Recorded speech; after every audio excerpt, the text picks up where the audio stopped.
వి gold trusted gold buyers తాకట్టులో ఉన్న బంగారాన్ని విడిపించి ఈ రోజు ఉన్న మార్కెట్ ధరకే కొనబడును. మరిన్ని వివరాలకు సంప్రదించండి 77107720. గత ఏడాది ఇదే రోజున 4వ తేదీన ఎన్నికలు జరిగి చంద్రబాబు నాయుడు గారి ప్రభుత్వాన్ని ప్రజలు ఎన్నుకున్నారు. ఈ ఏడాది కాలంలో ఏం చేసేవయ్యా నువ్వు చంద్రబాబు నీ సర్కారు అని అడిగితే వెన్నుపోటు తప్ప ఏమీ కనపడదు.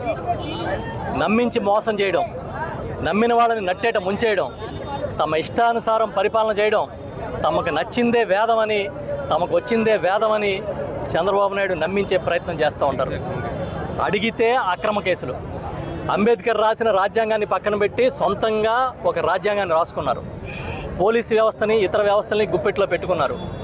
వైఎస్ఆర్ పార్టీ కార్యకర్తల్ని తమకి పడని వాళ్ళని అడగదొక్కాలని, భయభ్రాంతులు చేయాలని రకరకాల కేసులు పెట్టి చాలా ఇబ్బందులు పాలు చేస్తూ ఉన్నారు. హత్యలు, మానభంగాలు పెరిగిపోయినాయి. గంజాయి పెరిగిపోయింది. ఎక్కడ చూసినా అశాంతి, ప్రజల్లో అశాంతి. ఒక సంక్షేమ పథకం లేదు. ఆయన ఏం చెప్పాడు ఎన్నికల ముందు? జగన్ గారు ఇచ్చే పథకాలు కొనసాగిస్తూ అంతకన్నా ఎక్కువ ఇస్తానన్నాడు. మరి మేము అడుగుతున్నాం, అమ్మఒడి ఏది? రైతు భరోసా ఏది? నువ్వు చెప్పిన తల్లికి వందనం ఏది? ఈ నిధులన్నీ ఏమైనాయి? ఆడబిడ్డ నిధి ఏమైంది? నీకు 15,000 నీకు 15,000 ఇంటింటికి వెళ్ళి పాట పాడారు కదా, ఏమైంది ఆ పాట? ఒక్క పథకం అమలు చేశారా? ఇదిగో ఇచ్చేస్తున్నామంటారు, ఈ నెల ఇస్తామన్నారు, వచ్చే నెల ఇస్తామన్నారు. నిరుద్యోగ వృత్తి ఏమైంది? 20 లక్షల మందికి ఉద్యోగాలు అన్నారు, ఏమైంది? డిఎస్సి ఏది?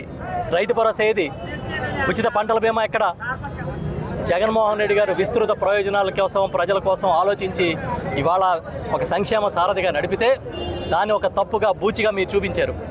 ఆయన రీసర్వే చేస్తే తప్పు అన్నారు, భూములు లాక్కుంటాడన్నారు. ఇవాళ మీరేం చేస్తున్నారు? స్మార్ట్ మీటర్లు పెడితే పగలగొట్టండి ఇదే లోకేష్ పిలిపించాడు. ఇవాళ స్మార్ట్ మీటర్లు మీరు బిగిస్తూ ఉన్నారు. ఏ కార్యక్రమాన్ని మీ స్వలాభం కోసం వాడుకోవడం తప్ప ఇంకేమీ చేయట్లే. ఇవాళ వెన్నుపోటని మేము ఎందుకు చెప్తున్నామంటే 6 సూపర్ 6 హామీలు ఇచ్చారు. ఇవి కాకుండా 143 హామీలు ఇచ్చారు. జగన్ గారి పథకాలని కంటిన్యూ చేస్తూ ఉన్నారు. ఏది? ఒక కొత్త పెన్షన్ ఇచ్చారా? ఒక కొత్త రేషన్ కార్డు ఇస్తూ ఉన్నారా? రకరకాల నిబంధనలు.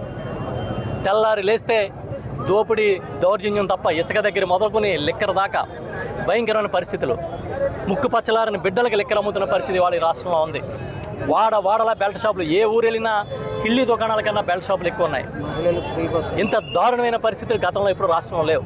ఎక్కడో వినేవాళ్ళం బీహార్లో అక్కడ ఇక్కడ ఇలాంటి అశాంతి ఉంటుందంట, అభివృద్ధి ఉండదంట అని. కానీ వాళ్ళు ఆంధ్రప్రదేశ్కి దాన్ని పరిచయం చేసింది ఈ కూటమి సర్కారు. ఎలక్షన్ ముందు పెద్ద పెద్ద డైలాగులు కొట్టారు. అంత ఇంత డైలాగులు కాదు, సినిమా డైలాగులు కన్నా పెద్ద డైలాగులు జనాలను నమ్మించడానికి. ఇవాళ ఏమైపోయినాయి? ఎక్కడున్నారు మీరంతా?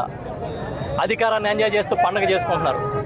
ప్రజలేమో రోడ్డు మీదకి వచ్చి హలో లక్ష్మణ అని బాధపడుతున్న పరిస్థితి ఉంది.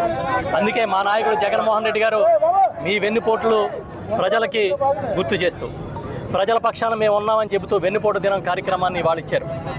ఆ కార్యక్రమాన్ని రాష్ట్ర వ్యాప్తంగా అన్ని నియోజకవర్గాల్లో నిర్వహిస్తూ ఉన్నాం.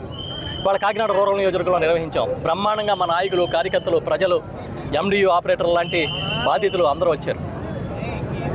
ఇవాళ ప్రతి ఒక్క వర్గం అశాంతితో ఉంది. ఉద్యోగులు, రైతులు, నిరుద్యోగులు, మహిళలు, విద్యార్థులు. 10th క్లాస్ పరీక్షలో పేపర్లు దిద్దడం చేత కానీ ప్రభుత్వం ఇంకెక్కడ ఉంటుందా? అందుకు నిన్ననే కాపుల మీద ఇంతకుముందు పెట్టిన కేసులు, ఉద్యమంలో పెట్టిన కేసులన్నింటినీ జగన్మోహన్ రెడ్డి గారు ఎత్తేస్తూ నిర్ణయం తీసుకున్నారు.